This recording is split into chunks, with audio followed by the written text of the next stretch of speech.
Mulai dah. Bismillahirrahmanirrahim. Assalamualaikum warahmatullahi wabarakatuh. Alhamdulillahirabbil alamin. Wa bihi nasta'in ala umurid dunya waddin. Wassalatu wassalamu ala asyrafil anbiya'i wal mursalin. Nabiyyina Muhammad wa ala alihi wa sahbihi ajma'in. Wa man ihtada bihudah wattaba'a atharahu ila yaumiddin, amma ba'd.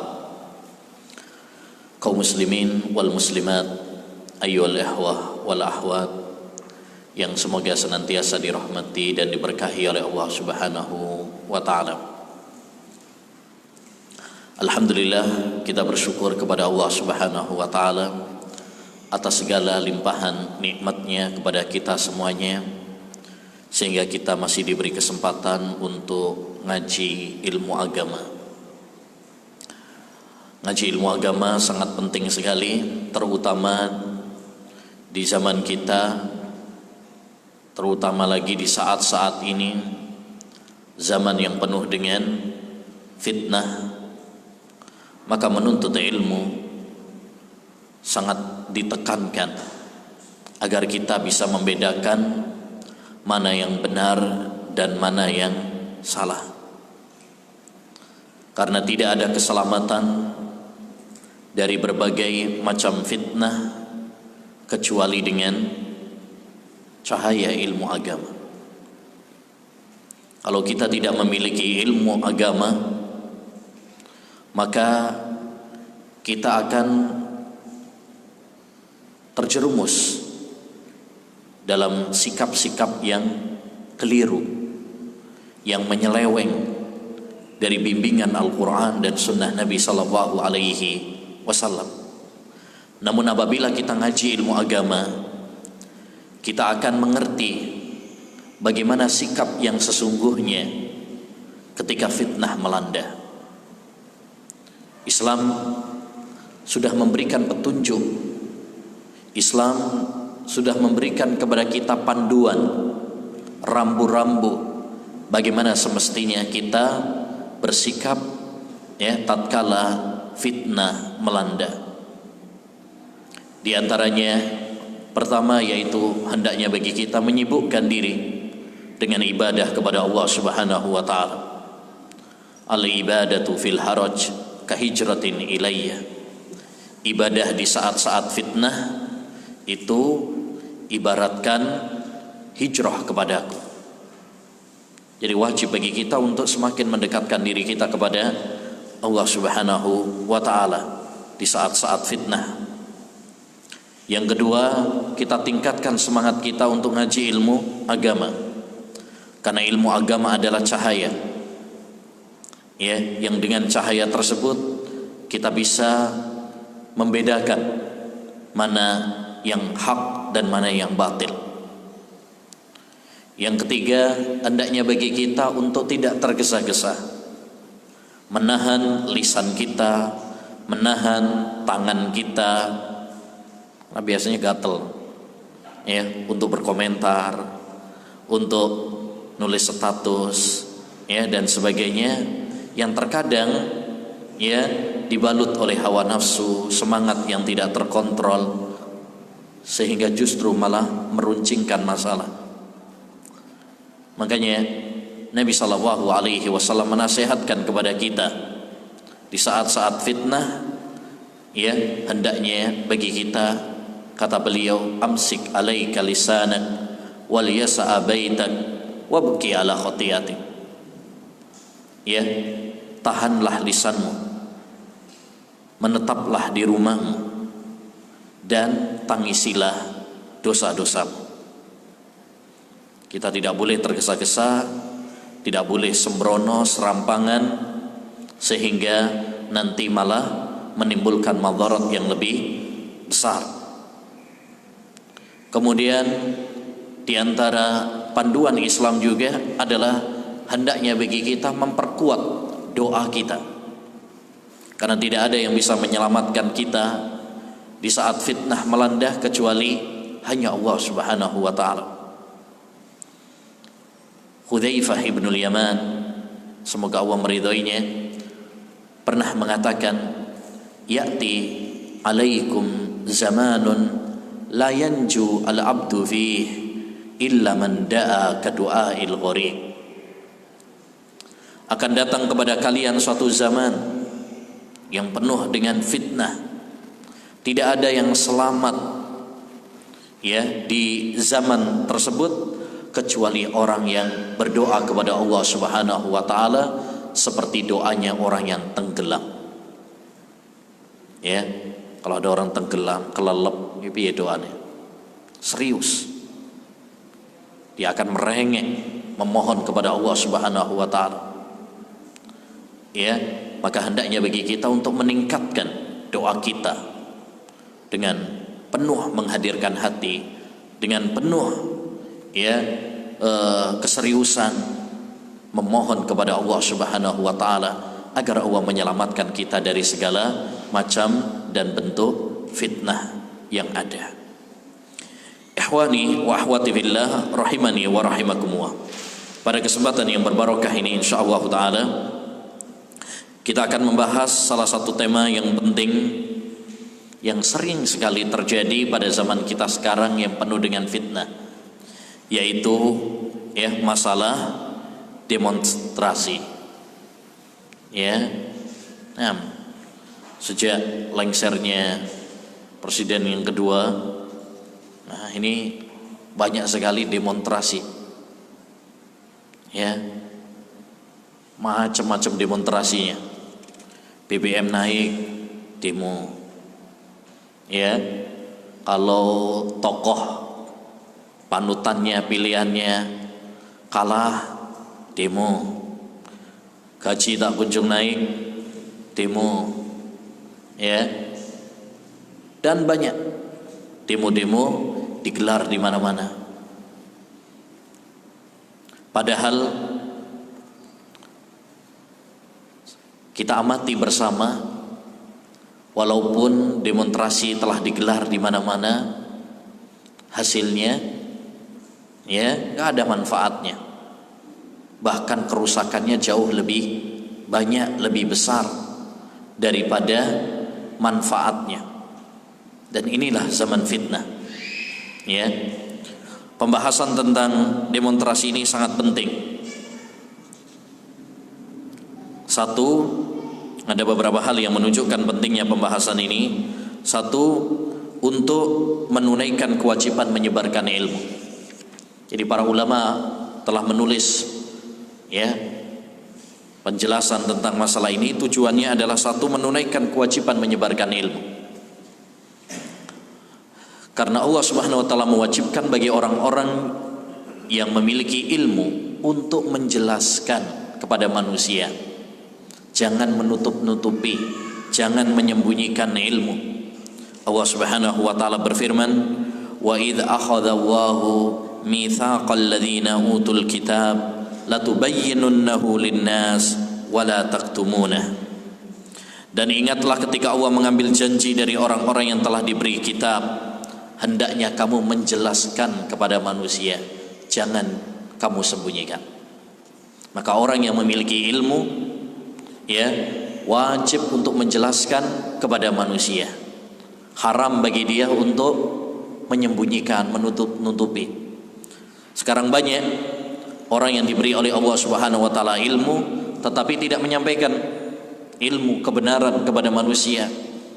Takut kehilangan jabatannya, takut kehilangan pengikutnya, takut ya kehilangan hartanya, ya, dan lain sebagainya. Ya, tidak boleh. Wajib bagi orang-orang yang memiliki ilmu untuk menjelaskan kepada manusia. Karena kalau para ulama diam, orang-orang yang diberi ilmu diam, dari mana manusia mengetahui mana yang benar dan mana yang salah? Ya, kalau orang-orang yang berilmu itu diam, akhirnya yang berbicara adalah orang-orang yang bodoh justru. Sehingga yang tersebar adalah kerusakan. Yang kedua, tujuan dari pembahasan ini adalah menyingkap syubhat orang-orang yang menyimpang. Menyingkap syubhat ini penting. Kerancuan-kerancuan. Makanya Nabi SAW ketika mengutus Mu'adz bin Jabal ke Yaman, salah satu tugasnya adalah menyingkap syubhat. Ya, Nabi bersabda, "Innaka sata'ti qauman min ahlil kitab." Kau akan mendatangi ahlul kitab, Yahudi dan Nasrani. Yani bukan orang bodoh. Mereka ini ahlul kitab. Mereka memiliki kitab, mereka memiliki ilmu, apalagi orang-orang Yahudi. Mereka memiliki ilmu. Jadi sejak awal sudah disampaikan oleh Nabi SAW supaya Mu'adz bin Jabal persiapan. Yang dia hadapi bukan orang bodoh. Ya, yang dihadapi adalah orang-orang yang memiliki ilmu. Makanya yang dipilih adalah Mu'adz bin Jabal yang punya ilmu, sehingga nanti mampu menjawab pertanyaan-pertanyaan, menyingkap syubhat. Ya, yang dipilih untuk berdakwah bukan sembarangan orang. Dan ini faedah penting, bahwa di dalam berdakwah harus memiliki apa? Ilmu. Ya, kul hadhihi sabili ad'u ila Allah ala basirah. Katakanlah, ini adalah jalanku, aku berdakwah kepada Allah SWT di atas ilmu. Yang dipilih oleh Nabi Mu'adz bin Jabal, orang yang punya ilmu, bukan orang Arab Badui baru masuk Islam terus langsung diutus untuk dakwah. Ya, sekarang kadang ada sebagian orang baru masuk Islam langsung dakwah. Ini keliru. Ya, yang berdakwah adalah orang yang memiliki ilmu. Karena kalau dia tidak memiliki ilmu, merusak akan lebih banyak daripada memperbaiki. Man abada waha bila ilm kana yufsidu aksar mimma yuslih. Siapa yang beribadah kepada Allah tanpa ilmu, maka dia merusak lebih banyak daripada memperbaiki. Kalau dia nggak memiliki ilmu, ya, bagaimana dia akan menyampaikan ilmu? Orang nggak punya duit, gimana mau ngasih orang lain duit? Orang nggak punya ilmu, gimana mau ngasih orang lain ilmu? Nggak mungkin. Jadi menyingkap syubhat ini penting sekali, ya, karena hati itu lemah, terutama bagi yang baru-baru ngaji, banyak gampang sekali kena apa? Syubhat. Terutama lagi pada zaman kita sekarang, ya, zaman yang media sosial, ya, gampang sekali orang mendapatkan kiriman syubhat-syubhat, ya, baik di YouTube, Facebook, WhatsApp dan sebagainya. Al-qulubu dhaifah wasyubahu khattafah. Hati itu lemah, sedangkan syubhat kencang menerpa. Hati berbolak-balik, berubah-ubah. Yang ketiga, di antara tujuan dari pembahasan ini adalah untuk membela agama Islam, membela sunnah Nabi sallallahu alaihi wasallam, membela para ulama, ya, dan menjelaskan bahwa sikap mereka adalah benar. Ya, tentu Islam tidak butuh kepada kita, tapi kita yang butuh kepada membela Islam, membela Nabi, membela para ulama agar kita mendapatkan pahala. Ya, Islam nggak butuh kepada kita, karena Allah SWT berjanji akan memenangkan kita, akan memenangkan Islam, baik dengan kita maupun selain kita. Jadi jangan sampai kita ujub, sombong, Islam butuh sama kita. Enggak. Allah bisa aja milih yang lain. Tapi hidup ini adalah ujian. Allah Subhanahu wa taala menguji kita, siapa yang benar-benar membela agamanya dan siapa yang tidak. Jadi ini tujuan dari pembahasan ini, tidak ada niat untuk menjilat pemerintah, ya, untuk ya, seperti tuduhan sebagian kalangan bahwa salafiyun itu adalah penjilat pemerintah, boneka pemerintah. Tidak. Ahlus sunnah wal jamaah mereka, ya, sikap mereka terhadap para pemimpin jelas, yaitu sikap yang wasatiyah, tengah-tengah, ya, sebagaimana sikap mereka dalam banyak masalah. Wa kadzalika ja'alnakum ummatan wasata. Demikianlah kami menjadikan kalian umat yang pertengahan. Mereka tidak berlebih-lebihan kepada pemerintah, ya, tapi juga tidak merendahkan dan menghina pemerintah, memprovokasi untuk memberontak pemerintah, menghina pemerintah, tidak. Mengkafirkan, gampang dalam mengkafirkan pemerintah juga tidak, seperti perilaku Khawarij. Tapi mereka juga tidak berlebih-lebihan kepada pemerintah, mengkultuskan mereka, mentaati dalam hal yang salah dan maksiat juga tidak. Ya, makanya akidah Ahlussunnah wal Jamaah, mereka mengatakan kita taat kepada para pemerintah selama perintahnya bukan maksiat kepada Allah Subhanahu wa taala. Ya, baik. Kita masuk pada halaman yang pertama, ya. Ini tentang beberapa muqaddimah sebelum masuk kepada pembahasan, yaitu urgensi keamanan negara dan kiat mewujudkannya. Yani pentingnya keamanan, ya. Keamanan suatu negara adalah sesuatu yang sangat penting sekali, ya. Bahkan keamanan itu lebih penting daripada makanan dan minuman. Oleh karenanya dalam doa Nabi Ibrahim didahulukan tentang keamanan daripada makanan. Kata Allah Subhanahu wa taala, "Wa idz qala Ibrahimu rabbij'al hadza baladan amina warzuq ahlahu minats tsamarati man amana minhum billahi wal yaumil akhir." Ingatlah tatkala Nabi Ibrahim mengatakan, "Ya Allah, jadikan negeri ini negeri yang aman." Jadi ini dulu yang diminta. Warzuq ahlahu, dan berikanlah rizki kepada penduduknya, minas samarati man amana minhum billahi wal yaumil akhir. Berikanlah kepada penduduknya buah-buahan. Jadi yang pertama kali diminta apa? Keamanan dulu. Karena orang nggak mungkin bisa merasakan nikmatnya makanan kalau dia nggak aman. Mau makan, ya, ternyata desanya dibom misalkan, ya, nggak merasakan lezatnya makanan. Mau minum, mau tidur, ternyata ada yang nyerang, nembakin misalnya, gimana akan merasakan ketenangan? Ya, demikian juga Nabi SAW bersabda dalam hadisnya, "Man asbaha minkum aminan fi sirbih, mu'afa fi jasadih, indahu qutu yaumih, faka'annama hizat lahud dunya." Barang siapa yang hidup secara aman perjalanannya, sehat badannya, dan memiliki makanan setiap harinya, maka seakan-akan nikmat dunia terkumpul pada dirinya. Nomor satu apa? Aman. Nomor dua, kesehatan. Nomor tiga, perekonomian. Ini tiga pilar nikmat dunia. Keamanan, ya, kemudian kesehatan, dan yang ketiga adalah perekonomian. Kalau kita diberi tiga hal ini, aman, sehat, kemudian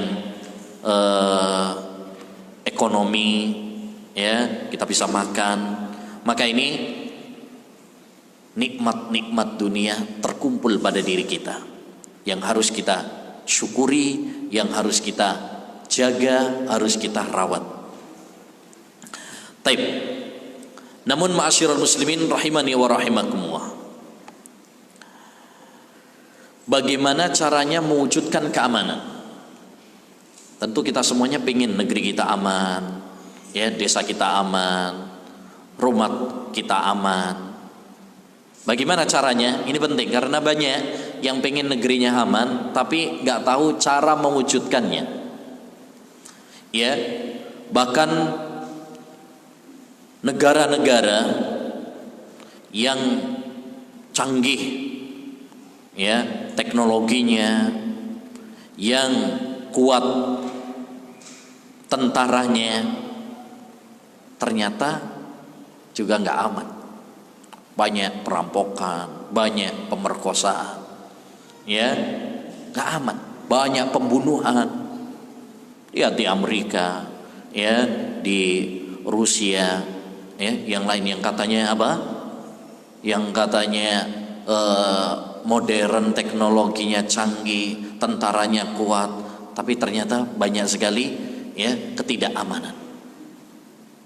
Berarti menunjukkan kepada kita bahwa keamanan itu tidak, ya kunci utamanya bukan sekedar ya alat-alat perang yang canggih.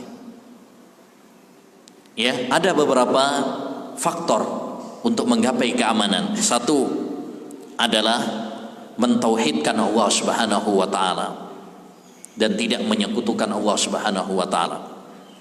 Tauhid. Tidak ada keamanan tanpa tauhid. Kalau kita ingin aman, baik pribadi kita, pengen nyaman, tenang, bahagia, ya, maka hendaknya kita menggantungkan diri kita kepada Allah Subhanahu wa taala. Mengesahkan Allah, mengagungkan Allah Subhanahu wa taala.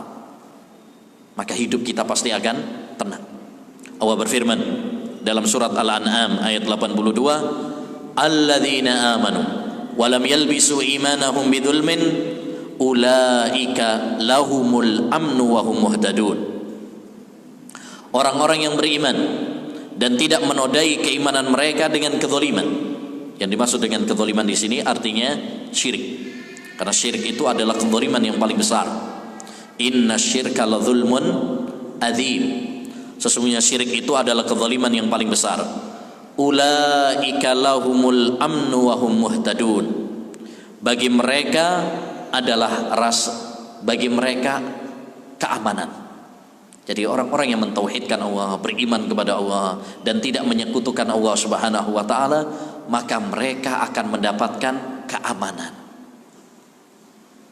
Hidupnya aman, tenang, bahagia. Semakin kuat tauhidnya, semakin kuat imannya, maka akan semakin tenang. Kalau semakin tipis tauhidnya, ya berarti ya semakin tipis juga ya keamanan, ketenangan dalam dirinya. Yang kedua, makanya kita contoh negeri tauhid, negeri Saudi Arabia. Ya, Insya Allah aman, Pak. Ya, aman.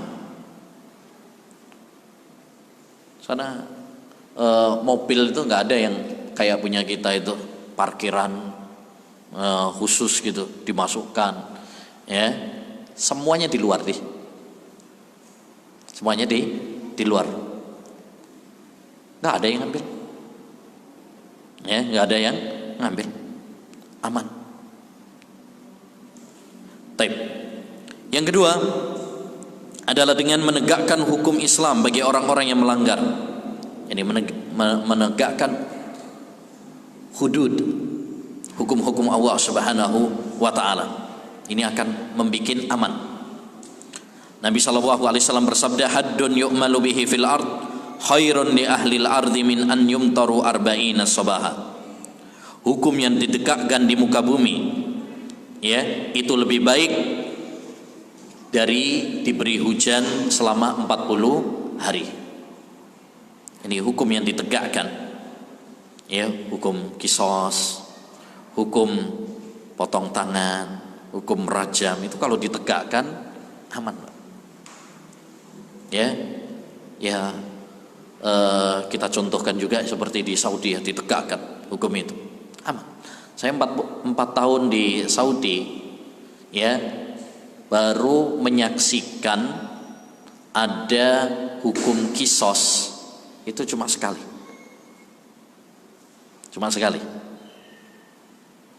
ya, di daerah kami, ya, maksudnya di kota kami Qasim, itu semacam ya provinsi, ya, itu sekali 4 tahun. Berarti pembunuhan itu cuman, bukan berarti nggak ada, ya, ada di sana juga ada pelanggaran, di mana-mana ada.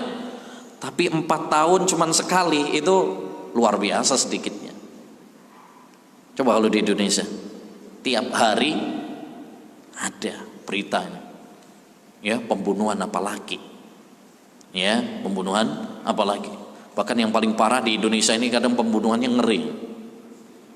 Ya, kadang dengan cara-cara yang sadis. Ada yang dibakar, ada yang dipotong-potong. Ya, ada seorang istri bunuh suaminya. Ya, ada seorang anak bunuh orang tuanya. Ya, ada yang bunuh pacarnya. Ngeri. Ya, itu kenapa semuanya terjadi? Salah satunya adalah karena tidak ditegakkan hukum ya yang adil, dan tidak ada hukum yang lebih adil daripada hukum Allah Subhanahu wa taala. Ya, makanya Allah Subhanahu wa taala mengatakan tentang hukum qisas, walakum fil qisasi haya. Di dalam qisas itu terdapat kehidupan. Padahal kalau ditegakkan hukum qisas mati gitu ya. Tapi Allah mengatakan di dalam hukum qisas itu ada kehidupan. Karena kalau ditegakkan hukum qisas, orang itu akan mikir-mikir.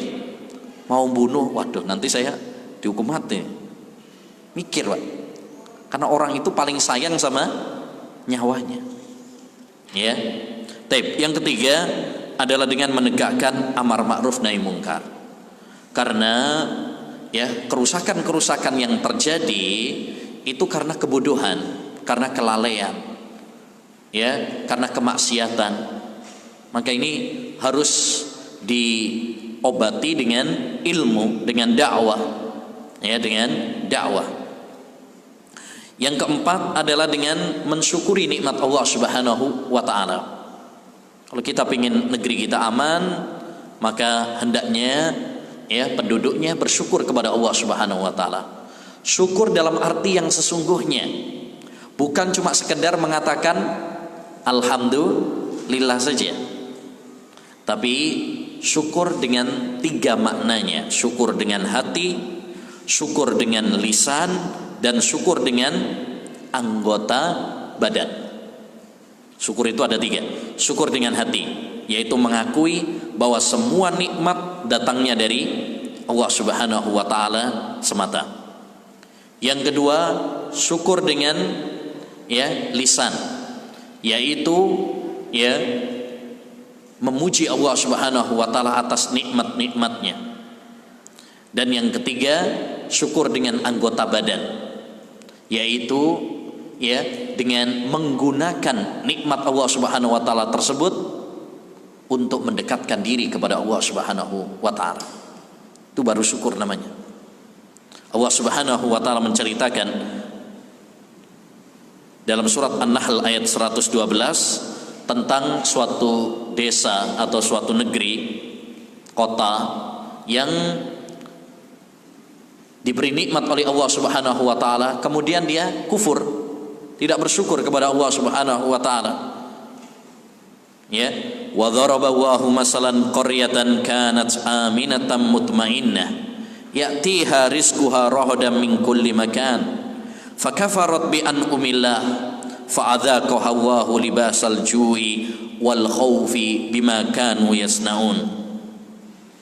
Dan Allah telah membuat suatu perumpamaan dengan sebuah negeri yang dahulunya aman, tentram, rizkinya datang kepadanya melimpah ruah, tetapi kemudian penduduknya mengingkari nikmat-nikmat Allah Subhanahu wa taala, sehingga Allah timpahkan kepada mereka kelaparan, krisis ekonomi, ya, ketakutan, panik, disebabkan apa yang mereka lakukan, yaitu karena kekufuran mereka sendiri. Ini menunjukkan bahwasanya ya syukur ini akan menjadikan suatu negeri itu aman. Sebaliknya kalau kufur, maka menjadikan negeri tersebut tidak aman. Ya. Oleh karenanya ulama mengatakan qayyidu an-ni'ama bisyukri, ikatlah nikmat-nikmat Allah Subhanahu wa taala itu dengan bersyukur kepadanya. Kalau kita pingin agar nikmat yang telah Allah berikan kepada kita itu awet, ya, langgeng, ya, tidak dicabut oleh Allah Subhanahu wa taala dari diri kita, perbanyak syukur. Perbanyak syukur. Ya, perbanyak syukur. Kalau kita tidak bersyukur kepada Allah, Allah akan cabut satu persatu nikmat yang kita peroleh. Tapi masalah yang kedua, ya, adalah urgensi taat kepada pemimpin negara. Ya, pentingnya rakyat taat kepada pemimpin. Kita tahu bahwasanya pemimpin itu memiliki tugas yang sangat berat. Ya, karena tugasnya pemimpin itu satu, menegakkan agama. Ini tugas intinya. Yang kedua, menjaga negara dari serangan musuh penjajah. Yang ketiga, mewujudkan keamanan dalam negeri. Dan ini nggak mudah. Ya, ngurusin negara itu berat, Pak. Kita ngurusin keluarga aja, ya, istri sama anak toh, itu harus mumet di sana. Ya, baru ngurusin anak online udah pusing, udah banyak yang komplain. Ya, apalagi ngurusin negara jutaan orang. Makanya benar kata Imam Syafi'i rahimahullah, ya, siyasatun nas asyaddu min siyasatid dawab. Ngurusi orang itu lebih berat ketimbang ngurusi binatang. Ya, itu kata Imam Asy-Syafi'i rahimahullahu taala. Karena beratnya tanggung jawab pemimpin, makanya Islam menganjurkan kepada kita untuk bersama-sama, ya, bersinergi dengan para pemimpin, taat kepada para pemimpin, membantu para pemimpin, mendoakan kebaikan untuk para pemimpin, ya. Dan itu salah satu pilar prinsip, ya, yang sering ditekankan dalam agama kita. Banyak ayat-ayat dan hadis-hadis Nabi yang menganjurkan hal itu. Bahkan di antara wasiat Nabi SAW, wasiat perpisahan adalah tentang masalah ini.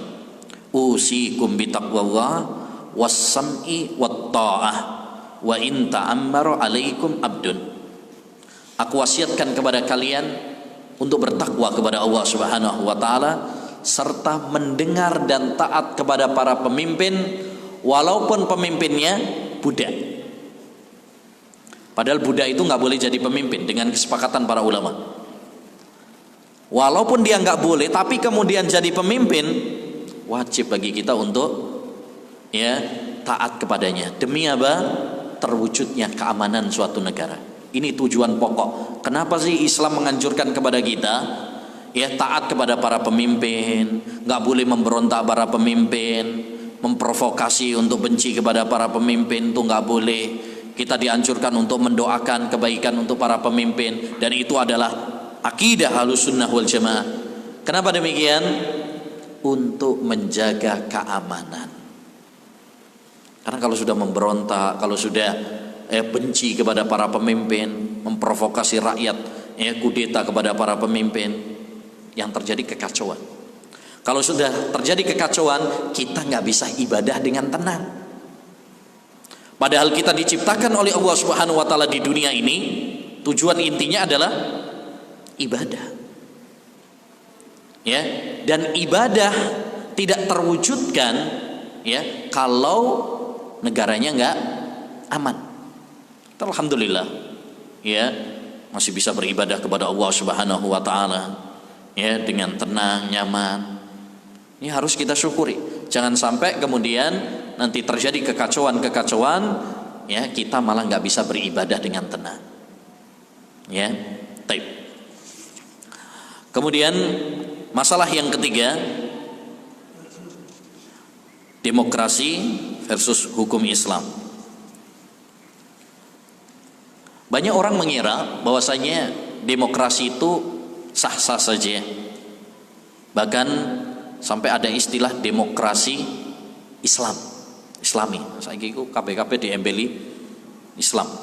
Demonstrasi Islam, filsafat Islam, pacaran Islami. Nggak tahu ya apa pacaran Islami itu sampai. Nah, Termasuk diantaranya demokrasi. Ada yang menyebutnya demokrasi Islam, padahal demokrasi bukan bagian dari Islam, bahkan bertentangan dengan Islam. Ya, bertentangan dengan Islam. Ini hubungannya nanti dengan demonstrasi sangat erat. Karena kalau suatu negara sudah menerapkan hukum demokrasi, ya berarti harus siap untuk didemonstrasi. Karena demonstrasi bagian dari demokrasi. Makanya negara kita undang-undangnya boleh orang demo itu. Karena dia menerapkan demokrasi. Ya. Tidak dilarang. Ini undang-undang negara. Tapi kita berbicara di sini ya dari sudut pandang syariah. Ya, dari sudut pandang agama Islam. Kalau kita mengkaji tentang hukum demokrasi ini, demokrasi banyak bertentangan dengan Islam. Satu, hukum dan undang-undang buatan manusia. Artinya, kalau demokrasi itu, ya, patokannya adalah itu hukum manusia, bukan hukum Allah Subhanahu Wa Taala. Sedangkan syariat, hukum yang menjadi patokan kita adalah hukum Allah Subhanahu Wa Taala. Inilah hukmu illa lillah. Tidak ada hukum kecuali Allah Subhanahu Wa Taala. Ya, makanya semua peraturan, undang-undang kalau sudah bertentangan dengan aturan Allah Subhanahu Wa Taala, maka tidak boleh untuk diterima. Tapi kalau demokrasi kan enggak. Ya. Kalau demokrasi kan enggak, tergantung undang-undangnya. Walaupun itu bertentangan dengan Islam, kalau memang itu adalah undang-undangnya ya berarti dipakai. Walaupun bertentangan dengan Islam, kayak di mana? Di Amerika misalkan ada undang-undang boleh nikah sesama jenis. Itu dibolehkan, Pak. Di sana. Ya kan? Ya. Nikah laki sama laki. Enggak tahu ya. Kok anaknya piye iku? Dipelutut apa piye? Nah. Jadi itu diperbolehkan, padahal jelas ini bertentangan dengan agama Islam. Jadi ada beberapa hukum kalau nggak bertentangan dengan agama Islam boleh kita membuat peraturan, ya, undang-undang yang tidak bertentangan dengan agama Islam, silahkan. Tapi di dalam agama Islam yang menjadi patokan undang-undang itu adalah hukum Allah. Peraturan siapapun kalau bertentangan dengan hukum Allah maka ya tidak boleh untuk diterima. Ya, kalau demokrasi tidak, patokannya bukan hukum Allah SWT, tapi apa yang menjadi kebanyakan. Ya, kalau kebanyakannya misalkan bilang boleh ya boleh akhirnya. Karena demokrasi itu adalah suara rakyat, dari rakyat untuk rakyat. Tergantung kebanyakannya apa gitu. Kalau kebanyakannya rusak ya akhirnya rusak. Ya, suara mayoritas yang menjadi patokan. Baik. Yang kedua adalah partai dan perpecahan. Sebagaimana kita tahu, yang namanya demokrasi itu dibangun di atas partai politik. Ya, partai politik. Dan di Indonesia ini partai banyak banget. Ya. Pokoknya kalau udah musim pemilihan, ya, maka yang terjadi adalah perpecahan. Apalagi kalau udah sampai pemilihan presiden, wah itu udah. Ya, kadang bapak sama anak beda pilihan, tukaran. Suami sama istri beda pilihan, tengkar. Padahal Allah Subhanahu wa taala menganjurkan kepada kita untuk bersatu dan tidak berpecah belah. Wa'tasimu bihablillahi jami'an wa la tafarraqu. Bersatulah kalian dengan tali Allah. Ya, jangan kalian berpecah belah. Ya, jadi ini bertentangan dengan agama Islam. Demokrasi konsekuensinya adalah berpecah belah dan bermusuhan. Nggak bisa ditutup-tutupi, nggak bisa. Itu sudah konsekuensi. Ya, kampanye hitam, saling menjatuhkan antara satu dengan yang lain, fitnah, menebar hoax, ya, untuk menjatuhkan lawan politiknya. Itu sudah konsekuensi dari ya demokrasi tadi. Tapi yang ketiga adalah kebebasan yang kebablasan. Dalam Islam, kebebasan itu terikat dengan Islam. Jadi ada acuannya, nggak boleh menyimpang dari aturan agama Islam. Tapi kalau demokrasi, semuanya boleh, semuanya boleh, nggak ada batasannya, ya, nggak ada rambu-rambunya. Orang murtad boleh, ya, orang murtad boleh, karena nggak ada larangannya. Padahal di dalam agama Islam, ya, dalam agama Islam, orang yang murtad dari agama itu pelanggaran paling berat. Bahkan nggak tanggung-tanggung, hukumannya apa? Mati. Man baddala dinahu faqtulu. Siapa yang murtad dari agama Islam, bunuhlah dia. Ya. Nah, jadi banyak orang dengan alasan demokrasi akhirnya melakukan hal-hal yang bertentangan dengan agama, kekufuran, mencela agama, alasannya adalah kebebasan. Dan ini adalah ya pelanggaran. Bahkan orang-orang yang ya LGBT dan sebagainya, alasannya adalah kebebasan. Ya. Nah, yang keempat, suara mayoritas adalah standar. Dalam hukum demokrasi, standarnya adalah suara mayoritas. Padahal di dalam hukum Islam, standarnya Al-Quran dan hadis. Walaupun minoritas sedikit, tapi kalau sesuai dengan Al-Quran dan hadis, itu yang benar. Jadi patokannya bukan mayoritas. Bahkan Allah Subhanahu wa ta'ala seringkali di dalam Al-Quran mencela mayoritas dan memuji minoritas. Allah berfirman, wa in tuti aktsara man fil ardi yudhilluka an sabilillah.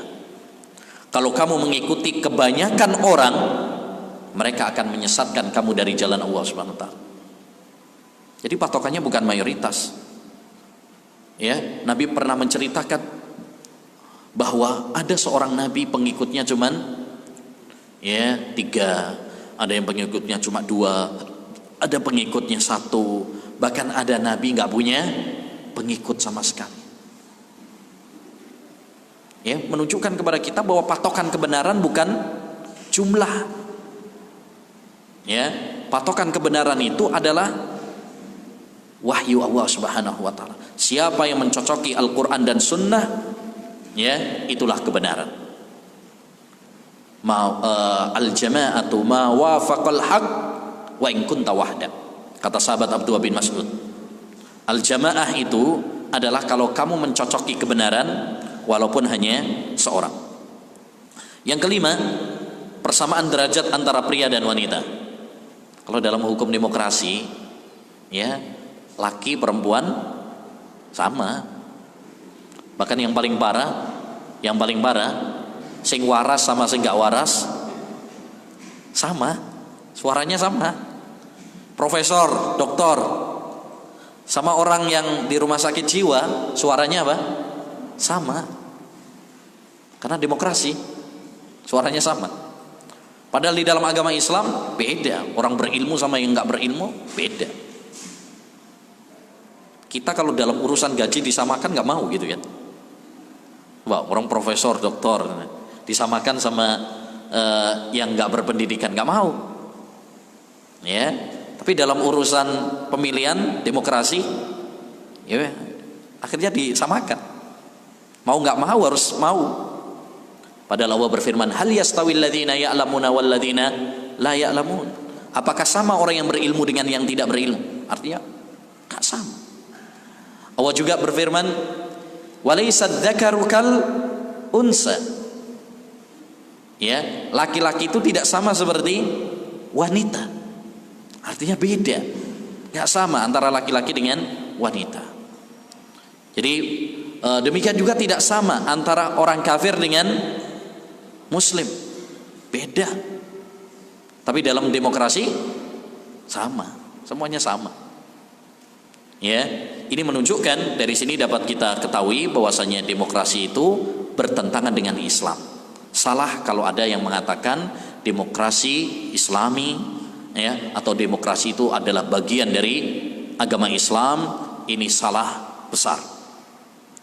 Baik, sekarang setelah 3 mukaddimah tadi, kita masuk kepada pembahasan sekarang, yaitu tentang demonstrasi dan sejarahnya.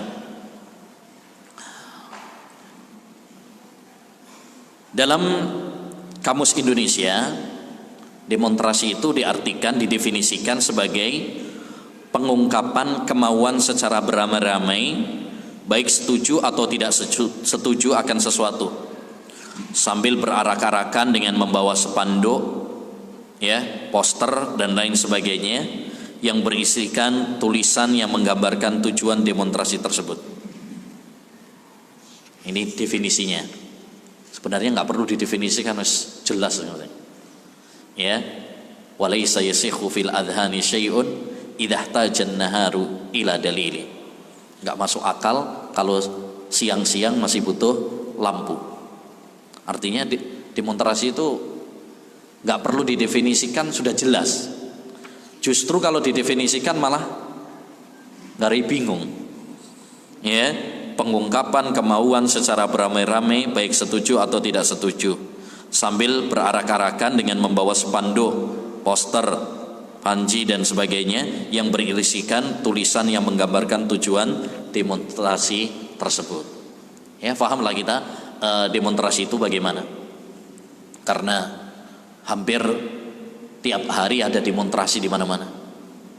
Kalau kita lihat berita itu, ya, demonstrasi ini, demonstrasi itu, ya, bukan hanya di Indonesia saja, di berbagai belahan negara, kecuali negara-negara yang kenceng nggak membolehkan demonstrasi, ya, kayak Saudi nggak boleh. Antum demo di sana siap-siap masuk penjara, ya. Nah, karena tidak menerapkan hukum demokrasi, ya, nggak pakai hukum demokrasi. Yang pakai hukum demokrasi ya berarti, ya, siap-siap didemonstrasi.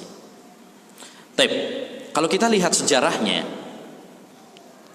demonstrasi ini nggak ada di zaman Nabi, nggak ada di zaman Nabi Shallallahu Alaihi Wasallam, nggak pernah dilakukan oleh Nabi, nggak pernah dilakukan juga oleh para sahabat Nabi Shallallahu Alaihi Wasallam.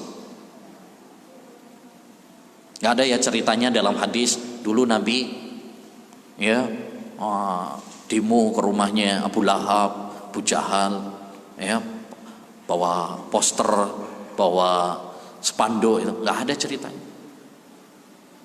Ya, padahal Nabi Shallallahu Alaihi Wasallam apa? Tertindas, terzolimi.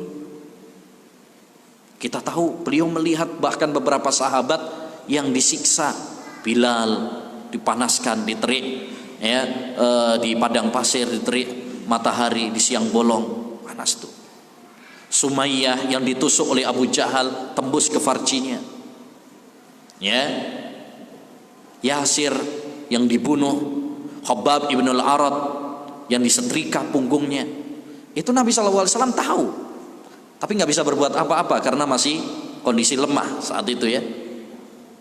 Ya, tapi Nabi SAW nggak pernah demo, sabar, ya, beliau sabar. Demikian juga para sahabat, demikian juga para sahabat Nabi SAW. Justru demo ini, ya, dilakukan oleh orang-orang Khawarij, pemberontak, tatkala mereka mengepung sahabat Utsman bin Affan, demikian juga sahabat Ali bin Abi Thalib. Jadi demonstrasi ini justru yang mempelopori pertama kali, ya, adalah orang-orang Khawarij. Kita tahu sahabat Utsman bin Affan sebelum meninggal dunia dikepung oleh, ya, para pemberontak, ya, para pemberontak dari kalangan Khawarij, ya. Padahal sahabat Utsman bin Affan, andaikan mau membasmi mereka, sanggup apa tidak? Sanggup. Orang beliau khalifah, tapi beliau, ya, tidak memberangus mereka karena takut akan ada pertumpahan darah, tanggung jawabnya berat. Makanya tatkala sahabat Abu Hurairah mengatakan kepada Utsman bin Affan, afala nuqatiluhum, kenapa kita tidak memerangi mereka saja? Memerangi ya, bukan membunuh ya. Jadi tidak setiap pendemo itu boleh dibunuh. Beda antara memerangi sama membunuh, bedakan. Ya, termasuk kesalahan kalau ada yang menfatwakan atau yang mengatakan bahwasanya para pendemo itu halal darahnya. Itu kesalahan yang sangat fatal. Ya, yang sangat fatal. Karena masalah nyawa, masalah darah itu bukan masalah yang enteng.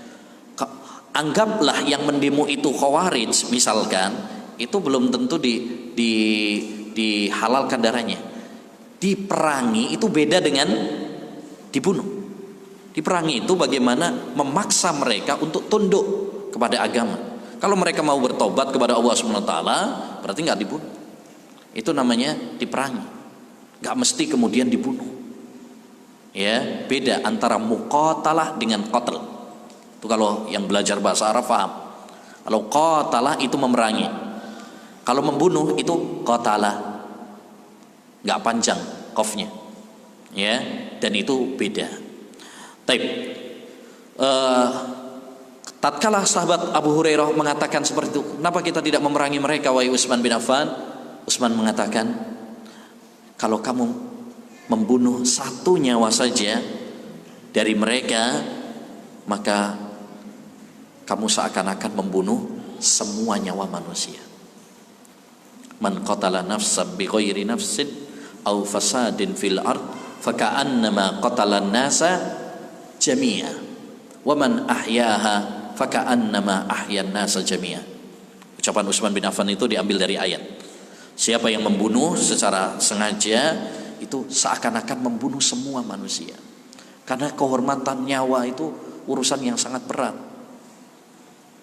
Jadi Utsman bin Affan walaupun beliau mampu untuk memerangi para pemberontaknya, tapi beliau nggak ingin terjadi pertumpahan darah karena sebab beliau. Bahkan beliau rela berkorban. Beliau akhirnya meninggal dunia ya di tangan para pemberontak tersebut.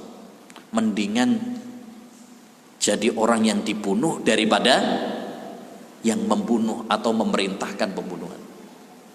Ya, semoga Allah Subhanahu wa taala meridhoi sahabat Utsman bin Affan ya. Taib. Dan demonstrasi dengan ya seperti yang sekarang ini disebarkan ya lewat Perancis. Ya, lewat Perancis. Tatkala dia menjajah di berbagai negara, ya, akhirnya dikenalkan tentang demonstrasi ini. Ya, sehingga misalkan di Suriah itu demonstrasi pertama kali tahun 1927. Ya, di Mesir 1919.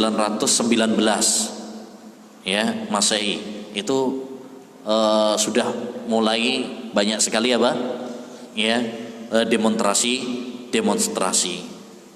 Taib. Ini tentang masalah demonstrasi dan definisi dan sejarahnya. Kita masuk halaman yang ke-18. Hukum demonstrasi dan argumentasinya. Tadi sudah kita sampaikan bahwasanya demonstrasi itu tidak dikenal oleh Nabi dan para sahabat. Nabi dan para sahabat nggak pernah melakukan demonstrasi. Sehingga demonstrasi ini sebenarnya karena nggak dikenal gitu ya, tidak ada penjelasan secara khusus. Karena belum ada, di zaman Nabi belum ada. Tapi bukan berarti nggak ada hukumnya. Karena Islam ini adalah agama yang sempurna. Al-yauma akmaltu lakum dinakum. Pada hari ini telah aku sempurnakan agama kalian. Walaupun tidak ada di zaman Nabi, bukan berarti kemudian nggak ada hukumnya. Karena Islam sudah meletakkan kaidah-kaidah. Kopi di zaman Nabi ada apa enggak? Kopi ada apa enggak? Enggak ada. Apakah berarti enggak ada hukumnya? Ada. Karena Islam sudah meletakkan kaidah, hukum asal masalah makanan dan minuman adalah halal. Siapa yang mengharamkan, maka dia dituntut untuk mendatangkan dalil. Rokok zaman Nabi ada apa enggak? Enggak ada. Tapi apakah berarti tidak ada hukumnya? Ada, karena Islam telah meletakkan kaidah. Segala sesuatu yang membahayakan diri seorang atau membahayakan orang lain, maka dilarang. Jadi walaupun enggak ada di zaman Nabi, tapi Islam sudah meletakkan kaidah-kaidah. Dan inilah kesempurnaan agama Islam. Islam itu sempurna bukan berarti kemudian nyebut satu persatu. Tapi Islam itu sempurna dengan meletakkan apa? Kaidah-kaidahnya. Sehingga bisa dipakai untuk setiap zaman. Taib. Makanya Imam Syafi'i rahimahullah pernah mengatakan, tidak ada suatu masalah apapun yang menimpa manusia kecuali di dalam Al-Quran dan di dalam hadis itu terdapat penjelasannya. Ini sudah ada penjelasannya. Nah, sekarang kita tinjau beberapa argumentasi untuk kita tarik kesimpulan hukum darinya. Satu, demonstrasi merupakan perkara baru dalam agama. Ini perkara baru, perkara yang tidak ada contohnya dari Nabi Shallallahu Alaihi Wasallam, yang kemudian oleh sebagian kalangan dianggap sebagai sarana dakwah, sebagai ibadah, sebagai syiar Islam. Bahkan sebagiannya menganggap ini adalah bagian dari jihad. Padahal ini tidak pernah dikenal oleh Nabi dan para sahabat. Dan suatu ibadah yang tidak pernah dilakukan oleh Nabi dan para sahabat, maka itu namanya bid'ah. Dan bid'ah dilarang dalam agama. Man amila amalan laisa alaihi amruna fahuwa raddun.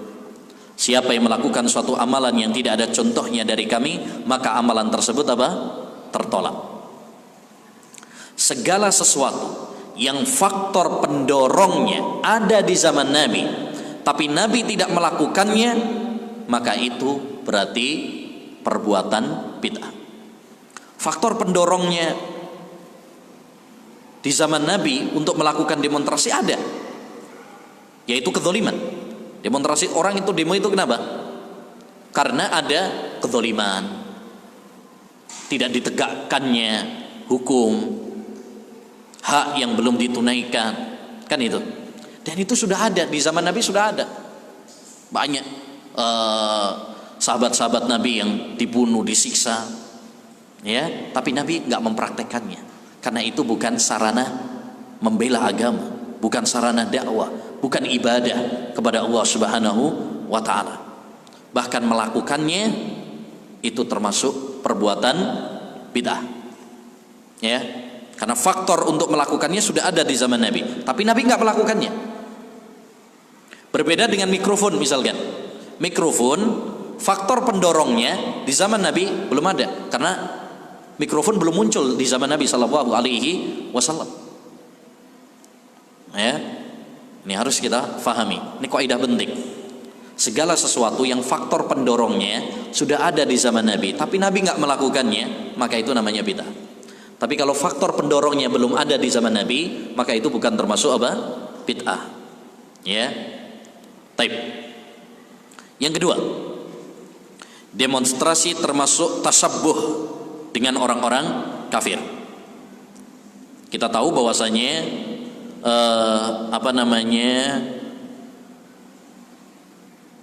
demonstrasi ini adalah ciri khasnya orang-orang kafir. Bahkan tadi yang mengkampanyekan adalah Prancis, yang menyebarkan demonstrasi ini ke negara-negara Islam adalah undang-undang Prancis,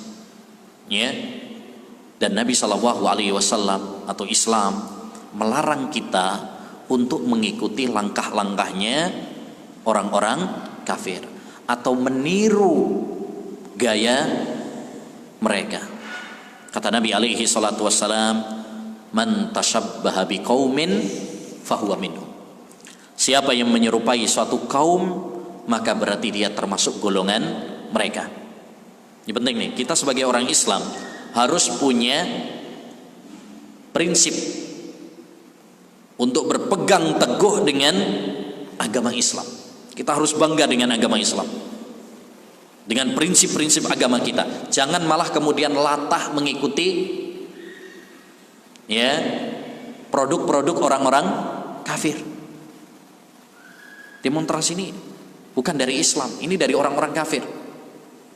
Ya, maka jangan sampai seorang muslim malah mengikuti langkahnya orang-orang kafir. Sekarang ini banyak kaum muslimin kehilangan jati diri. Dia malah bangga kalau mengikuti gayanya orang-orang kafir. Ya, perayaan-perayaan orang kafir. Nah ini, bentar lagi ini ada apa? Natal, tahun baru. Nah, biasanya banyak kaum muslimin yang ikut-ikutan. Nggak boleh. Nggak boleh. Kita sudah punya perayaan Idul Fitri dan Idul Adha. Nggak perlu kemudian kita ikut-ikutan perayaannya orang-orang kafir. Nabi itu orang paling toleransi. Para sahabat itu orang paling toleransi. Hidup ya di tengah-tengah mereka juga ada orang Yahudi, orang Nasrani. Tapi nggak pernah ya dinukil bahwasanya Nabi Shallallahu Alaihi Wasallam ikut ya Natalan bersama, ikut perayaannya orang Yahudi, ya menghadiri perayaannya mereka, atau menyuruh para sahabat jagain mereka pas lagi perayaan. Nggak ada. Ya, toleransi itu lakum dinukum waliyadin. Bagi kalian agama kalian dan bagi kami agama kami. Ya, nah, jadi ini penting, kita harus punya jati diri. Disinilah kemuliaan Islam. Umar bin Khattab pernah mengatakan, innana qaumun a'azzana Allahu bil Islam falam nabtaghil izzata bi ghairihi.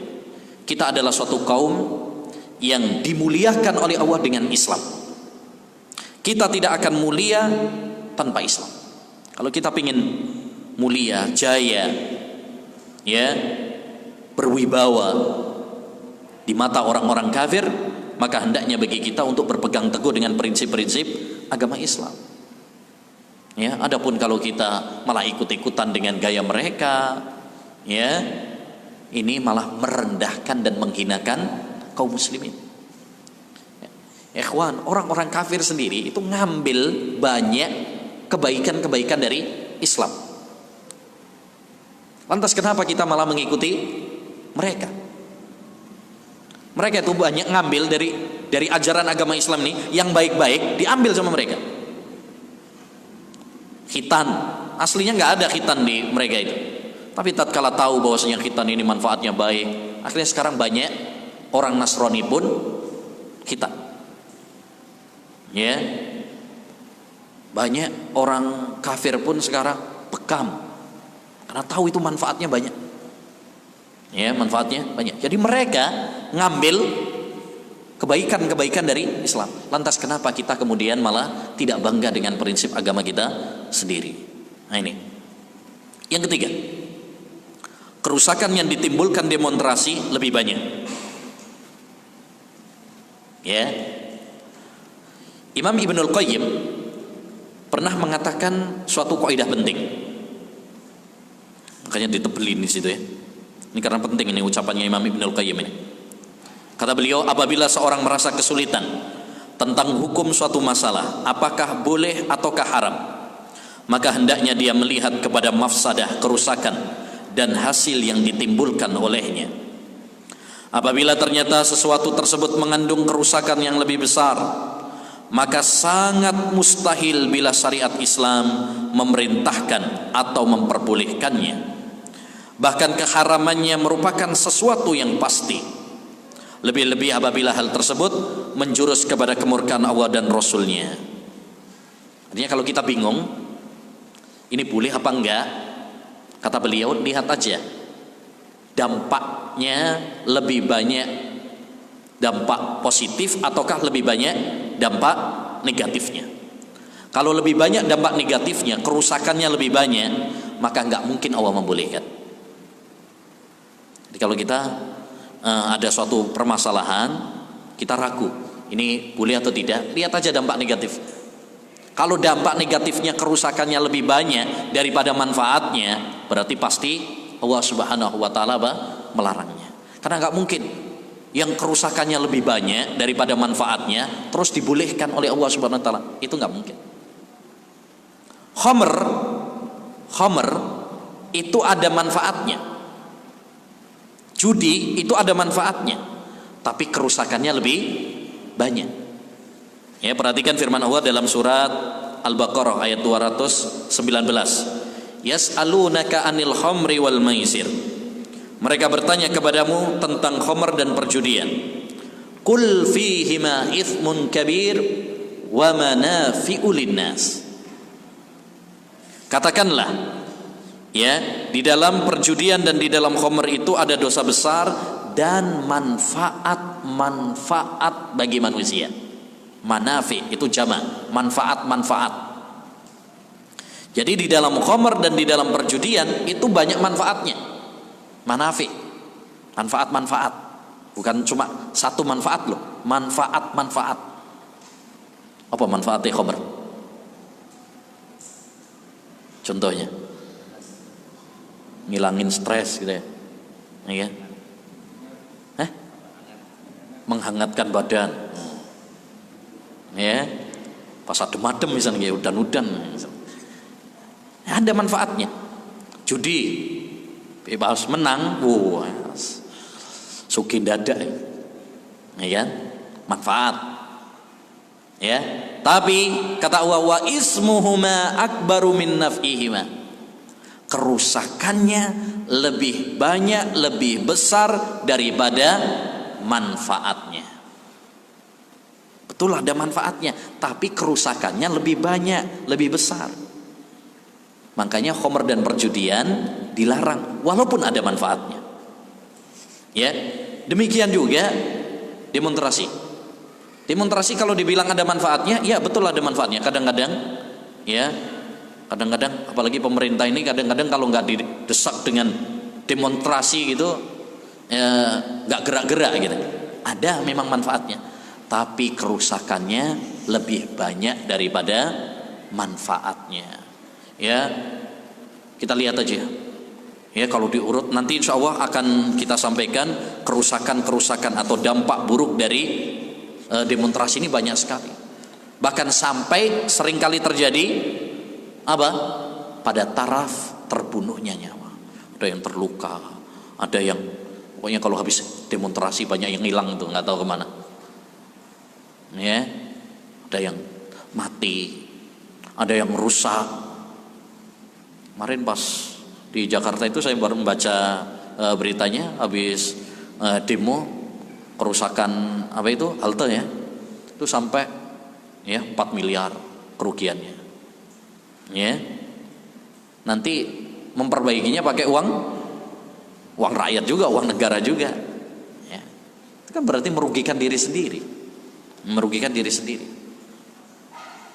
Ya. Nah, yang keempat, menyelisihi sunnah Nabi dalam menasihati pemimpin.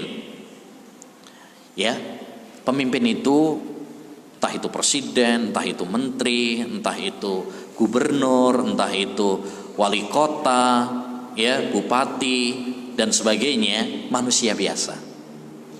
Mereka kadang benar, kadang juga salah dan banyak salahnya. Kullu bani Adam khata, setiap anak Adam itu banyak salahnya, bukan cuma pernah salah, banyak salahnya. Ya. Tapi sebagaimana manusia yang lain yang namanya salah, mari kita saling menasehati, saling mengingatkan antara satu dengan yang lain. Dan Islam sudah memberikan kepada kita panduan bagaimana cara menasehati para pemimpin. Beda loh Pak, orang tua nasihatin anak sama anak nasihatin orang tua itu beda. Kalau orang tua nasihatin anak, seneni nggak apa-apa Pak. Ya, tapi kalau anak bentak-bentak, marahin orang tua, nggak beradab.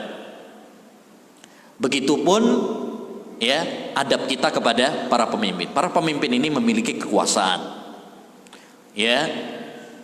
Dan biasanya orang kalau sudah memiliki kekuasaan ada egoisme,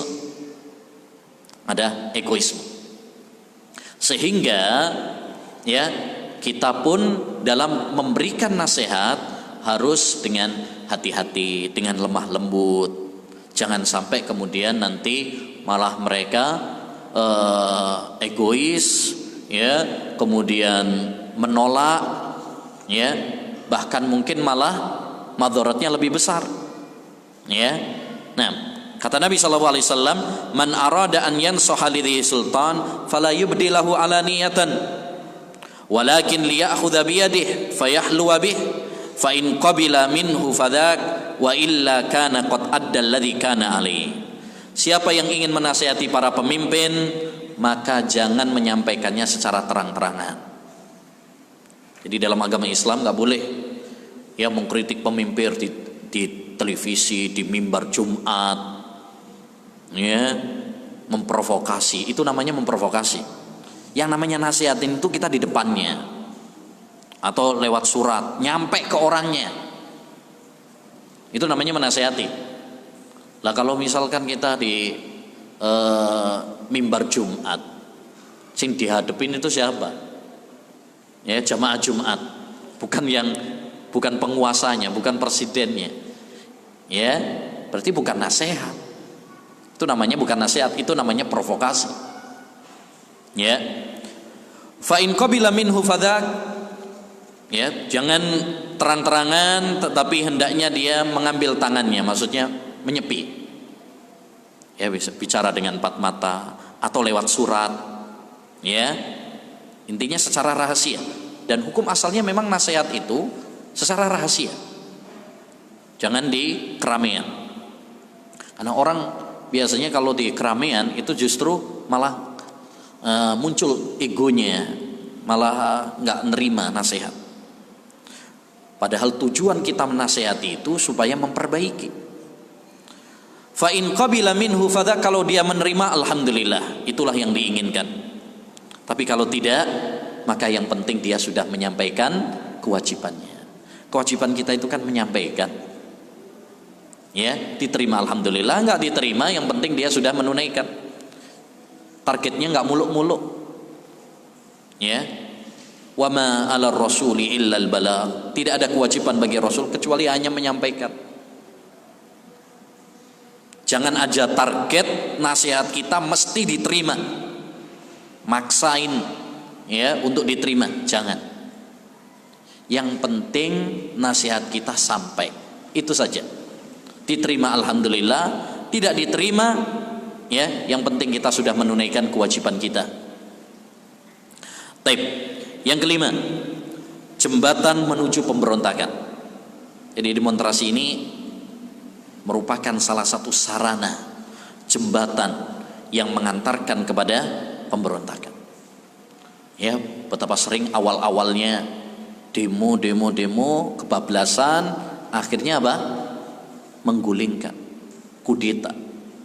Dan itu banyak di Mesir, di Suriah, ya, di Libya dan sebagainya. Dari demonstrasi. Kemudian tujuan di balik demonstrasi itu adalah untuk menggulingkan apa? Pemerintah. Ya, Islam melarang kita untuk memberontak pemerintah karena madharatnya lebih besar daripada manfaatnya. Sejarah mencatat bahwa ya pemberontakan tidak menghasilkan kecuali kerusakan. Ya, kecuali kerusakan. Gak ada yang habis pemberontakan kemudian lebih baik gitu. Kudeta, ada yang lebih baik. Termasuk di kita ini, di Indonesia, dulu orang mengira kalau setelah reformasi lebih baik gitu. Mana hasilnya? Nggak lebih baik daripada yang dulu. Ya, malah ada omongan Apa? Penaan zamanku toh. Nah. Ya. Nah. Pena zamanku. Taib. Jadi segala hasutan atau provokasi yang menuju kepada pemberontakan harus ditutup. Karena di dalam syariat Islam ada satu kaidah namanya saddud dzari'ah, membendung segala hal yang menjurus kepada keharaman. Islam melarang zina, maka segala sarana yang mengantarkan kepada zina dilarang. Islam melarang kita pembunuhan, maka segala sarana yang mengantarkan kepada pembunuhan dilarang. Makanya nggak boleh hasad, dengki, ya, nggak boleh suudzon, nggak boleh menodongkan senjata aja nggak boleh. Itu baru menodongkan senjata nggak boleh, walaupun main-main. Apalagi kalau sampai apa? Ya, membunuhnya. Kenapa? Karena itu sarana. Orang mungkin awalnya main-main, akhirnya ketembak beneran. Nggak boleh. Segala sarana yang mengantarkan kepada yang haram berarti diharamkan juga. Yang keenam, kaidah-kaidah fikih dan maqasidus syariah menguatkan haramnya demonstrasi. Ya, seperti tadi saya bilang bahwasanya Islam ini agama yang sempurna dengan meletakkan apa? Kaidah-kaidah. Ya, kalau kita belajar kaidah-kaidah fikih, ya dulu kita sudah pernah belajar ya kaidah-kaidah fikih, ya seperti kaidah fikih Syekh Abdurrahman As-Sa'di dan sebagainya. Itu apa namanya? Ya, ada kaidah-kaidah yang dibahas oleh para ulama. Itu bisa diterapkan dalam masalah ini. Contoh misalkan darul mafasid muqaddamun min jalbil masalih. Membendung kerusakan itu lebih utama daripada mendapatkan kebaikan. Mungkin kalau kenaikan gaji itu mungkin kemaslahatan gitu ya. Tapi kalau dengan demonstrasi malah menimbulkan kerusakan, ya, menimbulkan madarat, ya, maka membendung kerusakan lebih apa? Utama. Toh belum tentu juga tuntutan kita apa? Diterima. Sekarang apa? Demonstrasi yang belakangan ini, demonstrasi undang-undang ya, apa namanya, cipta kerja, ya, mana hasilnya? Apakah merubah keputusan pemerintah? Enggak juga. Padahal itu di mana-mana udah, ya, enggak ada hasil. Jadi belum tentu tuntutan kita diterima, tapi bonyok kabeh ya. Berapa orang yang sudah ya terluka, udah berapa fasilitas yang dirusak, ya, bahkan ada yang sampai pada taraf apa? Hilang, meninggal. Waliyadzubillah. Padahal dalam agama Islam itu satu nyawa saja itu sangat berharga sekali. La zawalud dunya wa ma fiha ahwanu indallah min qatlil muslimi bi ghairi haq. Hancurnya dunia beserta isinya itu lebih ringan di sisi Allah SWT daripada terbunuhnya nyawa seorang muslim tanpa alasan yang benar. Ini bukan alasan yang benar nih. Nanti kalau ditanya sama Allah, ngapain kamu terbunuh? Demo ya Allah. Apa itu alasan? Ya. Nah, jadi ini yang perlu kita pahami. Walaupun kadang-kadang ada sebagian orang itu melebih-lebihkan. Justru yang demo ini malah kalau ada yang terluka atau wah ini pejuang, pahlawan. Kayak dulu ada yang meninggal pas 98 dulu ada yang meninggal dibilang ini pahlawan-pahlawan reformasi. Ya. Yang paling parah lagi kalau ada yang meninggal dunia dalam demonstrasi dibilang syahid. Nah, ini jadi kaidah Islam mendukung tentang terlarangnya demonstrasi. Demikian juga kaidah saddud dzari'ah, membendung segala hal yang menjurus kepada kerusakan.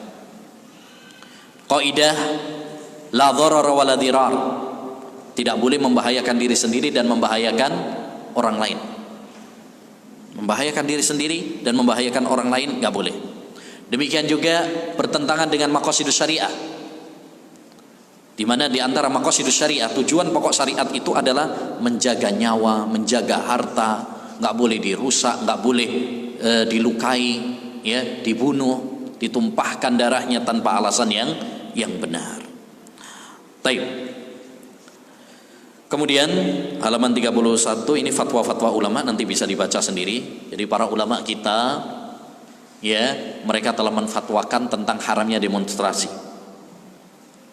Seperti Syekh Abdul Aziz bin Baz, Syekh Ibnu Utsaimin, Syekh Al-Albani, Syekh Abdul Muhsin Al-Abbad, Syekh Al-Fauzan, ya, dan lain sebagainya. Banyak sekali ulama-ulama sunnah yang telah melarang dari demonstrasi, dan ini menunjukkan kasih sayang mereka kepada umat.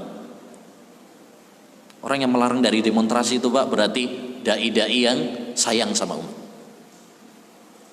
ya.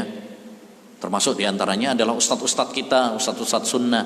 Mereka melarang demonstrasi. Itu kenapa? Karena sayang sama umat, sayang sama nyawa, sayang sama negara, ya. Tidak ingin terjadi apa? Kerusakan, ya.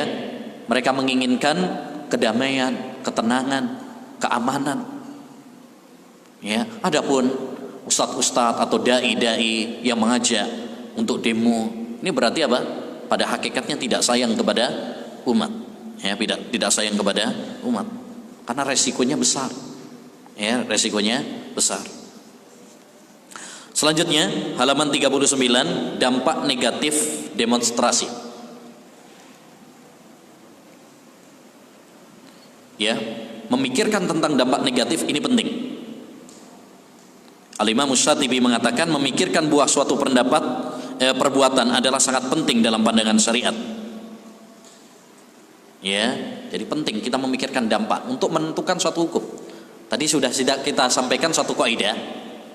Kalau seorang itu bingung ini boleh atau tidak, maka lihatlah dampaknya. Kalau dampaknya memang lebih banyak rusaknya, madharatnya, nggak mungkin Islam kemudian membolehkannya.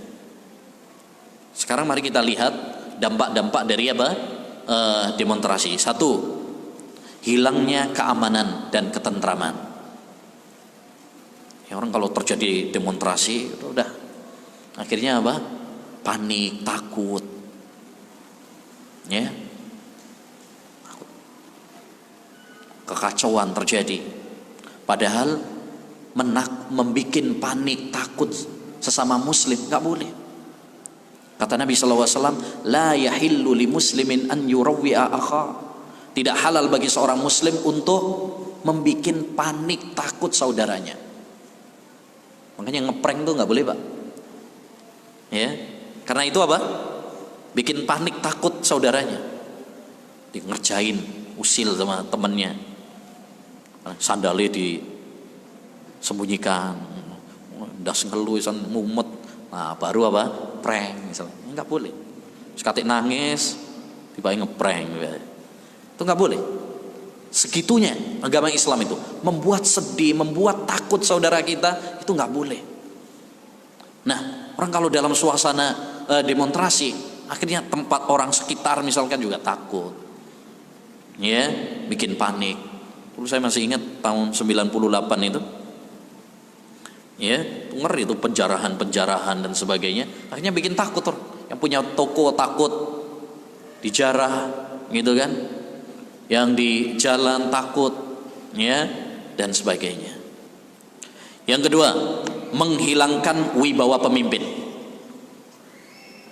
Ya, wibawa pemimpin itu harus dijaga. Ya, karena kalau pemimpin tidak berwibawa lagi, tidak dimuliakan, maka yang terjadi adalah kerusakan. Nabi SAW memerintahkan kepada kita untuk menghormati, mengagungkan para pemimpin, ya, memuliakan mereka tanpa melampaui batas tentunya, ya. Rasulullah SAW bersabda, as-sultanu dzil wahi fil ard. Ya, pemimpin itu adalah naungan Allah di muka bumi ini. Faman akramahu akramahu wa. Siapa yang memuliakan para pemimpin, Allah akan memuliakan dia. Waman ahanahu ahanahu wa. Siapa yang merendahkan pemimpin, Allah akan rendahkan dia. Jadi kita nggak boleh merendahkan para pemimpin, mencela para pemimpin, ya nggak boleh. Karena itu adalah sumber kerusakan. Karena orang kalau sudah jengkel, sudah dengki, nggak suka sama pemimpinnya, maka yang terjadi adalah kerusakan. Berbeda kalau dia mencintai para pemimpinnya, ya maka yang terjadi adalah kedamaian. Ya, nah tentunya kita memuliakan para pemimpin tanpa melampaui batas, ya tanpa melampaui batas, tidak berlebih-lebihan. Jangankan kepada pemimpin, kepada Nabi aja kita nggak boleh berlebihan, ya. Jadi memuliakan beda sama mengkultuskan, ya berlebih-lebihan dalam pengagungan itu juga nggak boleh. Merendahkan nggak boleh, berlebih-lebihan dalam mengagungkan juga nggak boleh. Tapi tengah-tengah, ya tengah-tengah. Kita menghormati tanpa berlebih-lebihan. Yang ketiga, terbunuhnya nyawa. Sering kan dalam demonstrasi akhirnya sampai menjurus kepada terbunuhnya nyawa. Bahkan demonstrasi yang katanya awalnya damai, ya dalam buku ini juga ada pembahasan tentang demonstrasi damai. Ya, sebagian orang mengatakan kalau demonstrasinya damai boleh. Siapa yang bisa menjamin bahwasanya demonstrasi itu damai seterusnya? Kadang awalnya mungkin damai, tapi yang namanya orang, ya orang banyak, bisa ada penyusup di sana, bisa juga terprovokasi. Awalnya damai tapi terprovokasi, lama kelamaan akhirnya ya kena juga, pegel kabeh, polisi ini yo pegel, ya. Nah, ini bahaya. Jadi terbunuhnya nyawa, padahal tadi sudah kita sampaikan nyawa satu saja itu lebih berharga di sisi Allah daripada dunia dan isinya. Bahkan Nabi SAW pernah ketika beliau tawaf di Ka'bah, beliau mengatakan, wahai Ka'bah, alangkah harumnya dirimu, alangkah mulianya dirimu, tapi kehormatan seorang mukmin lebih mulia di sisi Allah daripada kehormatanmu, darahnya dan ya hartanya. Jadi urusan nyawa ini urusan yang sangat berat. Ini bukan masalah sepele, ini masalah yang sangat berat. Yang keempat, kerusakan bangunan dan jalan-jalan. Wah ini banyak juga. Biasanya orang kalau habis demo ngerusak ini, ngerusak itu. Padahal ya banyak pembangunan pemerintah yang dirusak, mobil-mobil dibakar, jalan-jalan harta ya dijarah kadang, ya rumput-rumput rusak, dan ini juga akan merugikan diri sendiri. Karena tadi kalau ada kerusakan nanti diperbaiki lagi sama pemerintah pakai uang rakyat juga. Nah, yang kelima, mengakibatkan kemacetan. Ini kalau sudah ada demo akhirnya apa? Macet. Padahal kita tahu orang kalau di jalan itu banyak sekali kebutuhannya. Mungkin ada yang butuh ke rumah sakit, ya, mungkin ada yang sakit, mungkin ada yang mau lahiran, ya, mungkin dia punya kebutuhan ini. Kalau macet,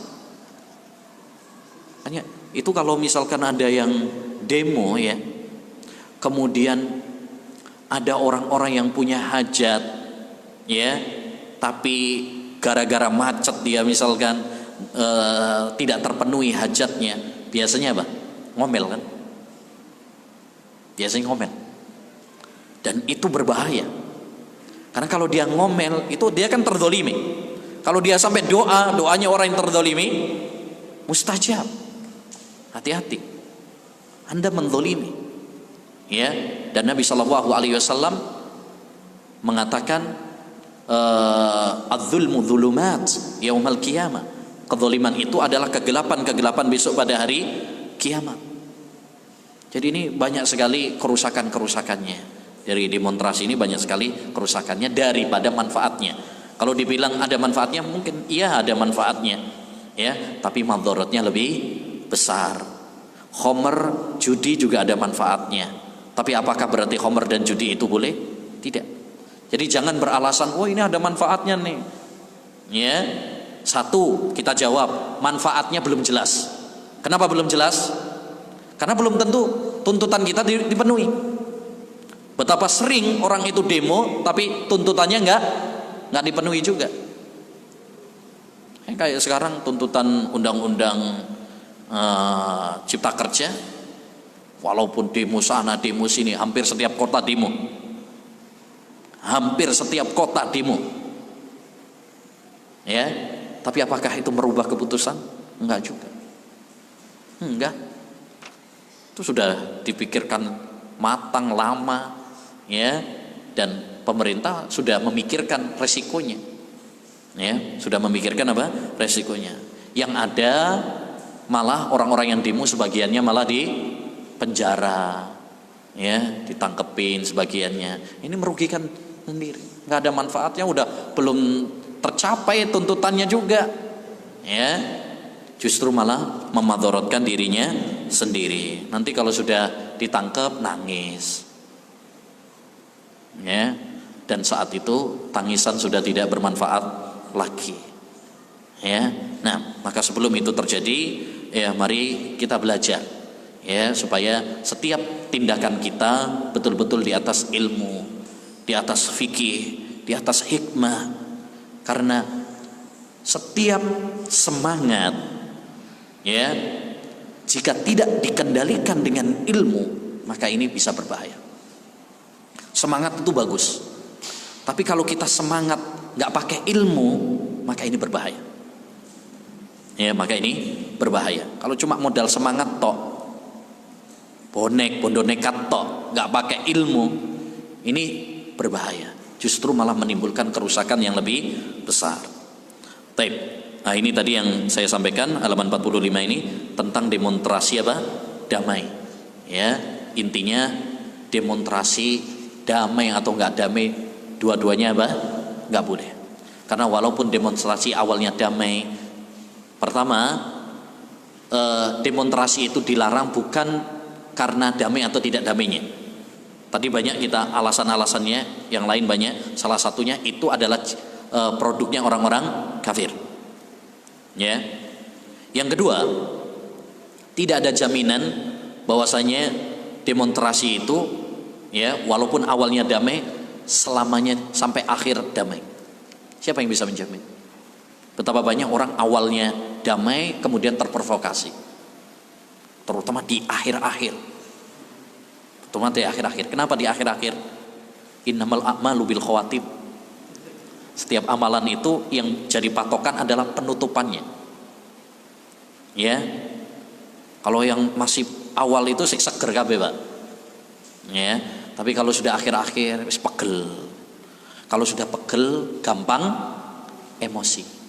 Polisi ini wis pegel. Ya kan? Nah, ini rawan emosi. Kemudian juga biasanya kalau di akhir-akhir ini ada penyusup-penyusup nih, yang memang tujuan awalnya apa? Membikin onar, kerusakan. Nah, ini harus difahami juga.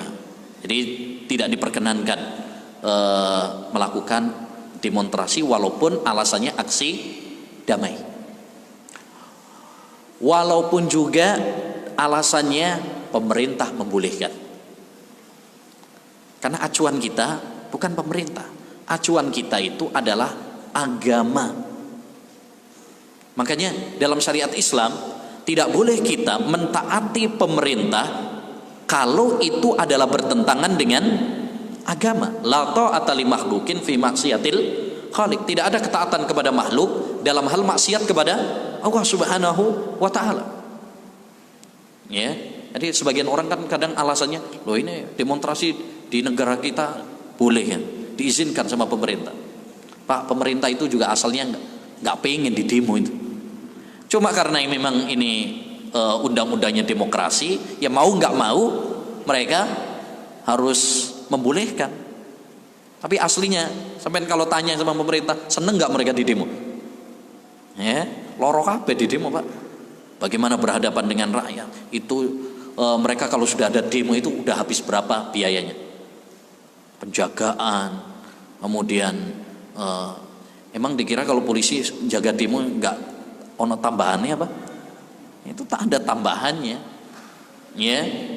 Jadi kalau ada seperti itu juga sebenarnya, ya, kalau mau jujur mereka nggak pingin untuk didemo, ya.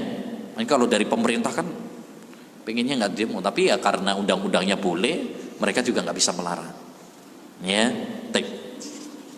Yang lebih parah lagi, ya, ini ada aksi mogok makan. Biasanya kadang-kadang ada pas demo itu ada aksi mogok makan, nggak mau makan, jahit mulut, ya, dilarikan ke rumah sakit, bahkan ada yang sampai mati. Ya, ini semuanya adalah membahayakan diri sendiri, tidak ada manfaatnya. Justru aksi mogok makan itu, ya, tidak dikenal kecuali dari orang-orang kafir dahulu. Seperti dulu ibunya Sa'ad bin Abi Waqqas mogok makan 3 hari nggak makan supaya apa? Sa'ad bin Abi Waqqas murtad dari agama Islam. Jadi aksi mogok makan itu bukan dari agama Islam, ya. Nah, kemudian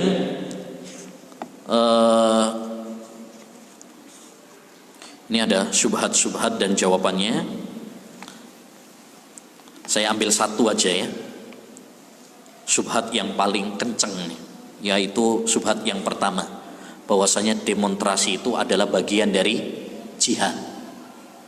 Mereka berdalil dengan hadis ayyul jihadi afdal, qala afdalul jihad kalimatu haqqin inda sultani jair. Jadi hadis ini kadang dijadikan dalil tentang dianjurkannya demonstrasi oleh sebagian kalangan, ya. Nabi pernah ditanya jihad apa yang paling utama, beliau menjawab berani mengatakan kebenaran di sisi pemimpin yang zalim. Nah, ini berarti apa? Jihad nih. Demonstrasi itu termasuk bagian dari jihad. Taib. Jawabannya, jihad itu ada 2 macam. Ada jihad yang syar'i, jihad yang sesuai dengan Al-Quran dan Sunnah, seperti yang dipraktekkan oleh Nabi dan para sahabat, ya. Yang kedua ada jihad yang bid'ah, jihad yang tidak sesuai dengan Al-Quran dan Sunnah Nabi Sallallahu Alaihi Wasallam. Tadi kita sampaikan bahwa demonstrasi tidak pernah dilakukan oleh Nabi, tidak pernah dilakukan oleh para sahabat Nabi Sallallahu Alaihi Wasallam. Berarti ini masuk jihad yang mana? Jihad yang bid'ah, bukan jihad yang syar'i. Jihadnya Rasulullah itu melawan orang-orang kafir, perang lawan orang kafir, menegakkan kalimat Allah Subhanahu wa Ta'ala, bukan melawan orang Muslim atau penguasa Muslim. Itu yang pertama. Yang kedua, kalau kita perhatikan hadis ini, ya, hadis ini justru malah membantah demonstrasi. Jadi mereka pakai dalil untuk membolehkan demonstrasi, tetapi kalau direnungkan, justru hadis ini melarang demonstrasi. Kenapa? Jihad yang paling utama adalah menyampaikan kebenaran, ya, kepada pemimpin atau di sisi pemimpin yang zalim. Artinya kita menyampaikan nasihat yang benar, ucapan yang benar, berhadapan langsung dengan pemimpin. Kalau sampean memang tujuannya adalah jihad, nah itu kalau ketemu sama pemimpin, diundang langsung misalkan, nah itu sampaikan. Sebagian politikus kan enggak sekarang, ya, beraninya cuma demo. Nanti kalau pas lagi diundang makan sama presiden, mingkem, ya, malah nggak berani ngomong yang benar, mengkritik, menyampaikan yang benar malah nggak berani. Maksud hadis ini kita menyampaikannya secara langsung. Itu berarti menunjukkan keberanian dia. Adapun kalau cuma di belakang toh, ya, nah ini bukan termasuk keberanian, bahkan ini termasuk kemunafikan. Termasuk kemunafikan. Di belakang berani, tapi pas di depan, nah, pencitraan, ya. Nah, dan masih banyak lagi syubhat-syubhat yang lainnya, antum bisa baca sendiri. Pembahasan yang terakhir yaitu solusi dari fitnah. Tadi sudah kita singgung sebagiannya, ya, bahwa di zaman yang penuh dengan fitnah seperti ini, demonstrasi bukan solusi, justru ini polusi. Ya, kewajiban bagi kita satu adalah taubat kepada Allah SWT, memperbanyak taubat. ya, adanya kerusakan, adanya kezaliman, kekacauan, itu karena dosa-dosa kita. Termasuk adalah kezaliman pemimpin, itu adalah karena dosa-dosa kita. Kalau kita ingin keluar dari kezaliman para pemimpin, maka hendaknya bagi kita untuk bertaubat kepada Allah Subhanahu wa taala. Yang kedua, hendaknya bagi kita bertakwa dan taat kepada para pemimpin serta berpegang teguh dengan sunnah Nabi sallallahu alaihi wasallam sebagaimana wasiat Nabi dalam wasiat terakhirnya. Ini wasiat terakhir Nabi sallallahu alaihi wasallam, wasiat perpisahan Nabi. Di zaman-zaman fitnah banyak bertakwa kepada Allah, melaksanakan perintah-perintahnya dan menjauhi larangannya. Kemudian taat kepada para pemimpin, jangan memberontak. Yang ketiga yaitu berpegang teguh dengan sunnah Nabi sallallahu alaihi wasallam. Niscaya kita akan selamat dari berbagai fitnah. Yang ketiga adalah banyak doa, karena nggak ada yang bisa menyelamatkan kita di zaman fitnah ini kecuali hanya Allah SWT. Ya, doa dengan serius, seperti kata Hudzaifah ibnul Yaman, akan datang kepada kalian zaman yang penuh dengan fitnah. Tidak ada yang selamat kecuali orang yang berdoa kepada Allah seperti doanya orang yang tenggelam, kelelep. Artinya dia serius, merengek betul minta kepada Allah SWT. Yang keempat, mengembalikan problematika kepada para ulama dan pemimpin. Ya, karena mereka yang lebih tahu sikap yang benar. Jangan setiap orang berkomentar. Kalau sekarang kan enggak.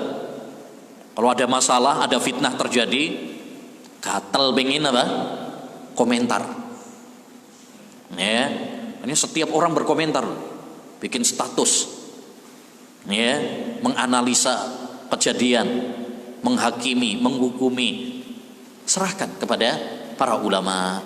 Ya, di kita misalkan ada MUI, mereka kumpulan para orang-orang yang alim, ya, serahkan kepada mereka, ya, atau serahkan kepada ustadz-ustadz yang mumpuni dalam masalah ini.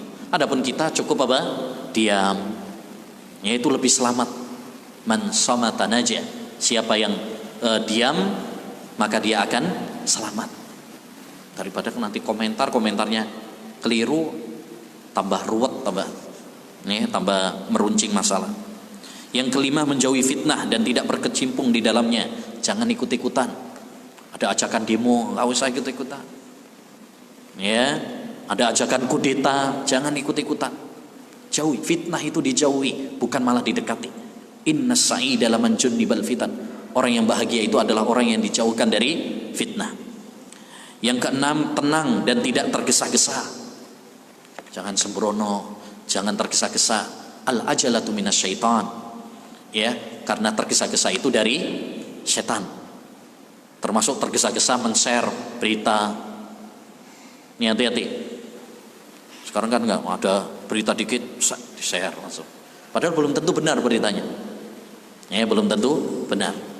Makanya kita harus hati-hati, harus menjaga lisan, harus menjaga tangan, dan memperbaiki hati kita. Ya, memperbaiki hati kita, memperbaiki kualitas ibadah kita. Baik. Demikian ma'asyiral muslimin wal muslimat, ayyuhal ikhwah wal akhwat, yang bisa kita bahas ya tentang demonstrasi solusi atau polusi.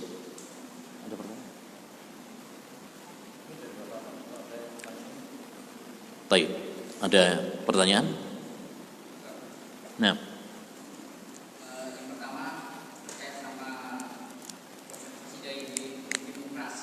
Ya. Pemilu. Afdolnya bagaimana? Apakah kita ikut atau tidak? Karena kan semua muslim juga tuh, partai-partai itu juga semua muslim, tidak ada kedaruratan dalam pemilu. Yang kedua, bagaimana kita bersikapi, mohon maaf, perilaku-perilaku yang tidak sesuai dengan syariat Islam, namun indikasinya mereka orang mulia, sosok itu orang mulia dari sisi nasab. Itu gimana kita bersikapi hati kita supaya kita tidak salah dalam bersikap. Baik, Untuk yang pertama, untuk masalah pemilu, pemilu bagian dari demokrasi. Ya, tentu cara pemilihan pemilu itu bukan cara pemilihan yang sesuai dengan syariat Islam. Ya, nah, yang jadi masalah adalah ikut serta dalamnya. Ya, ini yang menjadi perselisihan di kalangan para ulama. Karena itu kan suatu sistem. Ya, kalau kita yang bikin sistem itu yang nggak boleh jelas, karena itu bertentangan dengan agama Islam. Ya, dalam agama Islam sistem tentang pemilihan pemilu sudah diatur. Ya, dengan menunjuk ya pemimpin sebelumnya menunjuk seperti Abu Bakar menunjuk Umar. Ya, atau dengan sistem menunjuk beberapa orang agar mereka bermusyawarah seperti Umar bin Khattab ketika meninggal dunia, maka beliau menunjuk beberapa orang, ya, Ali, Utsman, Abdurrahman bin Auf, gitu ya, dan beberapa orang yang istimewa, ya. Kemudian juga dengan kesepakatan ahlul halli wal aqd, para ulama, ya, mereka bersepakat. Itu cara-cara yang ya disebutkan di dalam syariat Islam. Adapun sistem pemilu ini sebenarnya bukan bagian dari Islam, ini bagian dari demokrasi. Jadi ini bertentangan dengan Islam. Hanya sebagaimana kita tahu, sistem ini kan sudah menjadi suatu undang-undang. Ya, mau nggak mau itulah yang dipakai. Ya, itu yang dipakai. Dalam antum nyoblos nggak nyoblos, ya itu yang dipakai sistemnya adalah sistem pemilu itu. Ya, sehingga yang menjadi perselisihan para ulama bukan masalah pemilunya, tapi kita nyoblos apa tidaknya. Kenapa pertimbangannya? Pertimbangannya adalah maslahat dan mafsadat. Ya, ini yang menjadi perdebatan di kalangan para ulama. Sebagian para ulama mengatakan kita nggak perlu untuk ikut nyoblos. Ini yang dikuatkan oleh ulama-ulama Yaman, Syekh Muqbil bin Hadi dan sebagainya. Ya, apapun keadaannya, apapun kondisinya, ya, karena itu bukan bagian dari agama Islam, maka nggak boleh kita ikut serta. Taib. Sebagian para ulama, dan ini mayoritas ulama malahan, ya, Syekh bin Baz, Ibnu Utsaimin, Syekh Albani, Syekh Abdul Muhsin Al-Abbad, ya, banyak para ulama mengatakan untuk masalah nyoblosnya itu dilihat maslahat dan mafsadatnya. Kalau memang ya maslahatnya lebih besar, dan kalau kita tidak ikut nyoblos madharatnya lebih besar, maka boleh. Ini pendapat kebanyakan ulama malah. Kebanyakan para ulama. Contoh misalkan kalau ada dua calon, yang satu muslim, yang satu kafir. Ini kalau yang kafir nanti menang, ini bisa membahayakan bagi umat Islam. Ya, maka dalam kondisi seperti ini, para ulama apa? Membolehkan. Ya, karena kaidah akhafud darurain, memilih madharat yang lebih ringan. Kalau berbenturan antara dua madharat, maka pilihlah madharat yang lebih ringan. Ya, pilihlah madharat yang lebih ringan. Tentu kita ikut serta itu madharat. Tapi kalau kita nggak ikut serta, nggak nyoblos, nanti justru yang memimpin adalah ya misalkan orang yang merusak Islam, yang membawa madharat lebih besar ya bagi kaum muslimin, itu madharat lebih besar. Maka pilihlah kita nyoblos karena itu madharat yang lebih kecil. Dua-duanya mafsadat. Kita nyoblos mafsadat, nggak nyoblos juga mafsadat. Ya begitu. Itu yang di fatwa, ada perselisihan, dan kita dalam menghadapi perselisihan seperti ini hendaknya menyikapinya dengan lapang dada. Ya, kalau yang mau nyoblos ya silahkan, kalau itu memang pertimbangan dia maslahat dan mafsadat tadi. Kalau tidak nyoblos ya nggak apa-apa juga. Ya, kita harus saling toleransi aja, saling toleransi, berlapang dada, karena kita nggak bisa maksakan orang ikut pendapat kita. Ya, yang penting tidak semua perbedaan itu bermusuhan. Jangan sampai karena beda ini nyoblos gak nyoblos, akhirnya bermusuhan gara-gara ya seperti itu. Nah, kemudian yang perlu diperhatikan juga bahwasanya untuk masalah nyoblos tidak nyoblos itu nanti kembali kepada maslahat, dan itu berbeda-beda antara satu kondisi dengan kondisi yang lain. Ya, kadang mungkin ini sama aja ini kayaknya, ya berarti nggak perlu untuk apa nyoblos. Wah ini kalau kita nggak nyoblos, wah bahaya ini, misalkan nanti yang menang bisa seperti ini misalkan. Jadi kondisinya berbeda-beda antara satu tempat dengan tempat yang lain, antara satu negara dengan negara yang lain, antara satu waktu dengan waktu yang lain. Ya, maka itu diserahkan kepada orang yang berilmu yang ada di setiap tempat masing-masing. Taib. Yang kedua tadi apa tadi ya? Orang muslim menghadapi keturunan nasab Rasulullah dan para sementara kita mengikat kebenaran itu berdasarkan dalil. Kita mengikuti dalil, mengikuti Al-Quran, mengikuti hadis. Ya, jangan mengikuti individu orang. Ini yang harus kita tanamkan pada diri kita. Ya, karena selain Rasulullah SAW, selain Rasulullah SAW, bisa benar bisa salah. Maka jangan sampai kita ini mengikat kebenaran ya kepada individu orang. Ikatlah kebenaran dengan Al-Quran dan hadis. Siapa yang mencocoki Al-Quran dan hadis, ya kalau dia mencocoki Al-Quran dan hadis, itu yang kita ikuti. Sebaliknya, siapapun yang tidak mengikuti Al-Quran dan hadis, menyelisih petunjuk Al-Quran dan hadis, siapapun orangnya, ya entah itu yang katanya kiai, entah itu yang namanya habib, entah itu yang namanya ustadz, entah itu yang namanya ini dan itu, profesor, doktor, kalau bertentangan dengan Al-Quran dan hadis, tinggalkan. Ya, acuan kita adalah dalil Al-Quran dan hadis. Kalau orang menanamkan pada dirinya kebenaran itu acuannya adalah Al-Quran dan hadis, tenang, dia nggak mengikuti siapapun, pokoknya mengikuti apa? Quran dan hadis. Ya, adapun orang bisa berubah-ubah. Kita misalkan ngikat kepada ustadz kadang benar, nanti bisa berubah. Ada kan sebagian ustadz yang awalnya di atas sunnah kemudian menyimpang. Ada mungkin orang yang awalnya menyimpang kemudian mendapatkan hidayah. Jadi jangan kita mengikat diri kita itu, kebenaran itu pada person orang. Ya, jadikan acuan kita adalah Al-Quran dan hadis Nabi SAW. Dengan timbangan itu kita bisa menimbang orang. Ya, orang ini dia bukan ustadz, bukan habib, bukan kiai, bukan profesor, bukan doktor, tapi sesuai dengan Al-Quran dan hadis. Benar berarti. Ada orang, masya Allah, profesor, kiai, ya, habib misalkan, tapi menyelisihi Al-Quran dan Sunnah, salah. Jadi bukan masalah gelarnya, bukan masalah nasabnya. Nabi SAW tidak menjadikan nasab sebagai acuan.